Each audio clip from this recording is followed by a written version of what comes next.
So this is all about going over section A.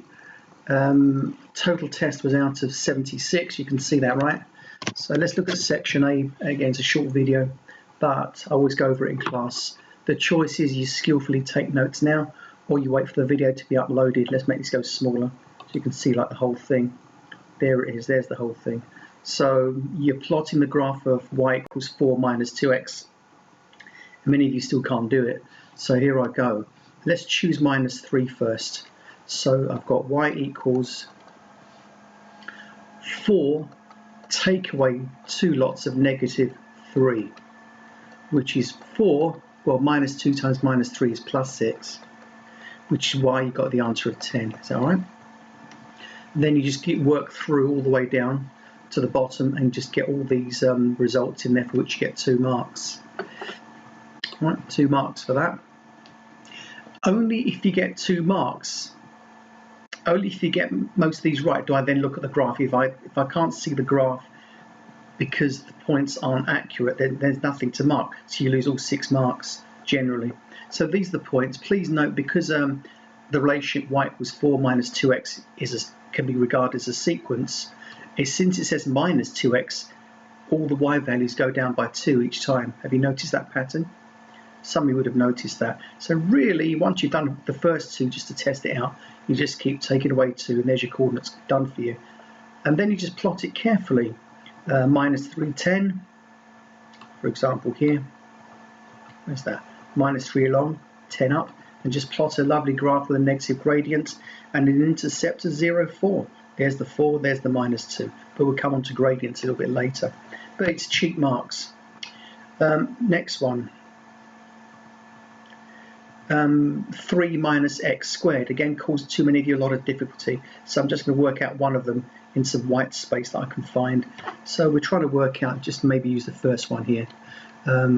Y equals 3, take away the x value, negative 3 squared. And 3 is just 3, then you write down minus, it says so. And minus 3 squared is positive 9. 3 take away 9 is negative 6. Too many of you wrote down minus 5 there for some reason, so you lost both your marks because you put a minus 5 there and a minus 5 there, and that wrecked your graph. And then you just plot it carefully, do substitution, take it really easy, plot the things, and it looks like that. Beautiful little graph there. Okay, again, you've all done it in class because this is unit 4, and we're all ready to do the test before we were shut down. Here we go. Next one. To get an equation, you need an intercept and a gradient. So if I go a little bit larger, I can demonstrate these one at a time without. Yeah, go even bigger maybe. Oh, okay, that's good enough. Just take a look at that.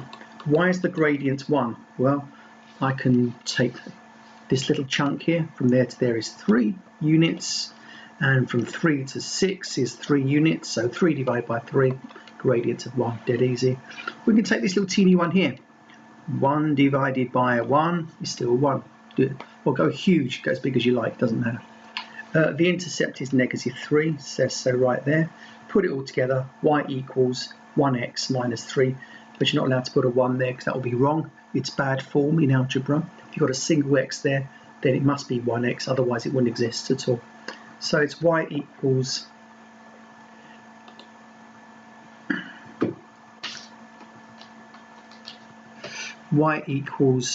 x minus 3. And the next one, scrolling down, of course I'm going to test the negative gradient. Here I go. The gradient is negative 3. Why? Well, you can take any sort of triangle here. This is a nice one. Why not look at this? It's dead easy. 3 squares down. I can't draw it very well with a graphics pen, I'm afraid. But let's have another little go. So 3 squares down from minus 1 down to minus 4 is 3. And from 1 to 2, it's 1 unit. So we've got 3 units, 1 unit. So we've got negative 3 over 1, which is negative 3. Okay, it's negative because it's a negative gradient. So just put a minus in front of the 3 over 1, and you've got yourself a negative gradient minus 3. The intercept is still 2, right there. So you get a mark for each one of those. Then you put it all together. to get the equation y equals minus 3x plus 2. That's it. This was generally well done. Some of your written communication wasn't brilliant. How long did we stop there? Stop for? Well, from 15 minutes to 35 minutes, we didn't go anywhere. We flatlined, so that's 20 minutes. How far from the end of the journey? No, let's read it. How far from the end of the journey was the car when it stopped? I stopped right there, and from 2 to 8, I reckon I'm 2 kilometers away from my journey being finished. This is what I was looking for. Not a great big story. Which part is steepest? It's A to B. Simply just say it's got the biggest gradient, has the highest gradient, therefore it's the fastest, traveling at the fastest speed.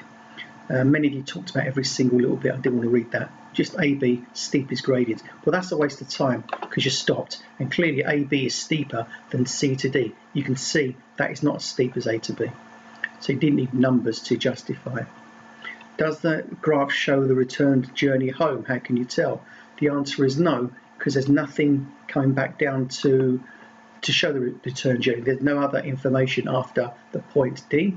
The journey could continue on an onward journey or come back the way it came. Basically, there's nothing like that anywhere.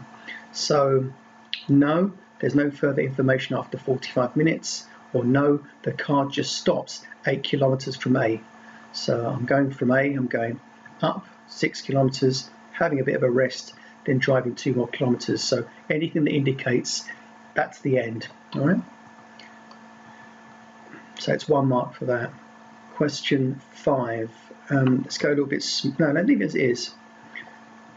On the graph, show how you find. The word "show how you find" means show how you find. Don't just read it off. This is me showing it. This is the line y equals -2.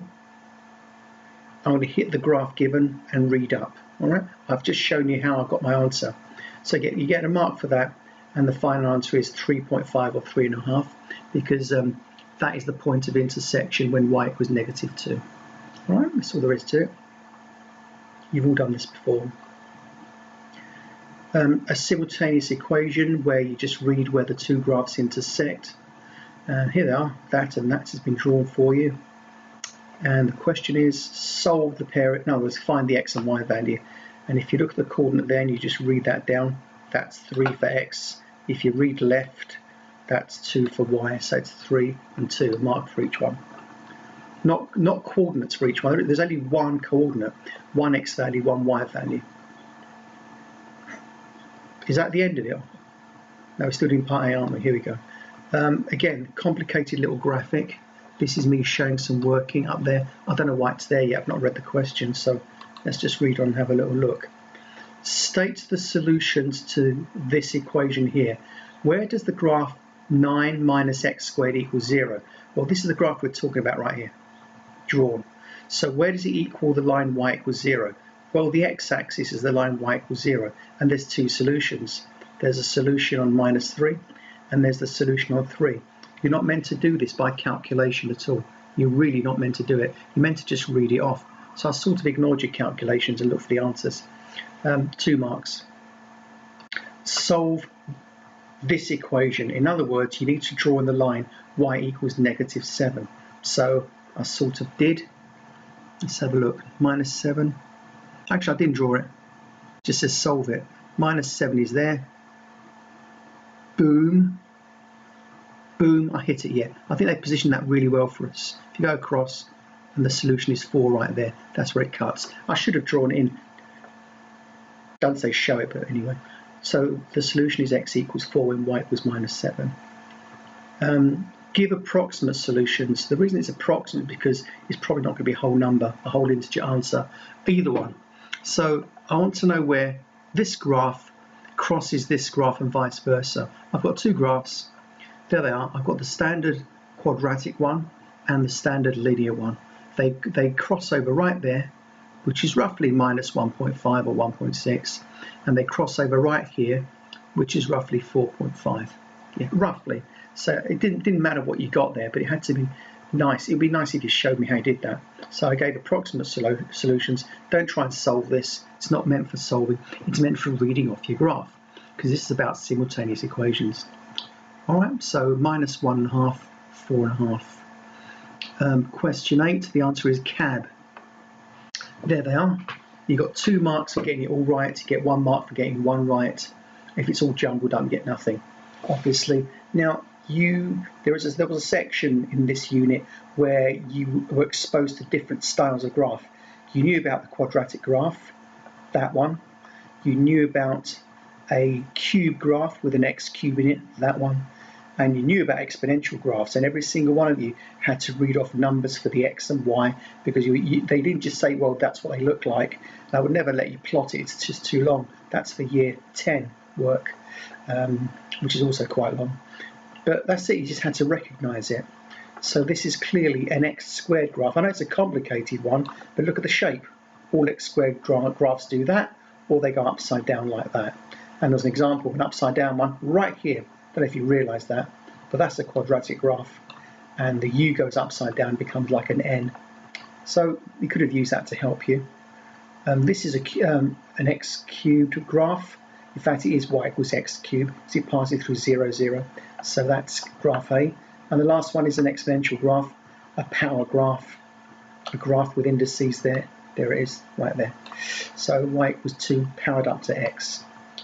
And this section B would do this Wednesday at 2 o'clock, methinks.